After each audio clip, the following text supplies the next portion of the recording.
Hey guys, Friday special ఈరోజు ఇంట్లో మేడారం సమ్మక్క సారలమ్మకి వేసుకున్నాం. సో ఎందుకో పులిహోర చేయాలి అని అనిపించింది, బాక్స్లో కూడా అవుతుందని. ఇంకా రైస్ని పొడి పొడిగా వండుకొని ఇట్లా వెడల్పాటి గిన్నెలో చల్లార పెట్టుకోండి. ఏం యాడ్ చేయొద్దు ముందే. చల్లారిన తర్వాత ఇప్పుడు ఒక గిన్నెలోకి నిమ్ముప్పు, కొన్ని వాటర్, ఇంకా పసుపు, ఉప్పు మీకు తగినంత యాడ్ చేసుకోండి. అదంతా మెల్ట్ అయ్యేలోపు పోపు వేసుకోవాలి మనము. ఇంక ఇదంతా మెల్ట్ అయినాక ఈలోపు అన్నం కూడా చల్లారుతుంది. ఆ అన్నంలోకి యాడ్ చేసి మంచిగా మిక్స్ చేసుకోవాలి. సో ఆ పులుపు, ఉప్పు, పసుపు కూడా రైస్కి పట్టేసుకుంటుంది. ఇంకా రైస్ని మనం స్టవ్ మీద పెట్టి మళ్ళీ పోపేసి కలపాల్సిన అవసరం లేదు. సో మంచిగా పడుతుంది. ఈలోపు పోపు వేసుకోండి. రెగ్యులర్గా వేసుకునే పోపే, మిరపకాయలు, కరివేపాకు, పల్లీలు, శనగపప్పు, మిరియాలు అన్నీ వేసుకొని మంచిగా తీసుకొచ్చి దీంట్లో యాడ్ చేసుకోవడమే.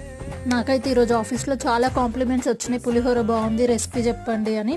మీరు కూడా ఇట్లా ట్రై చేసి ఎట్లా వచ్చిందో కామెంట్ చేయండి. వీడియో నచ్చితే please do like, share and subscribe to this is Naveena YouTube channel. మీరు మేడారంకి చేసుకున్నారా?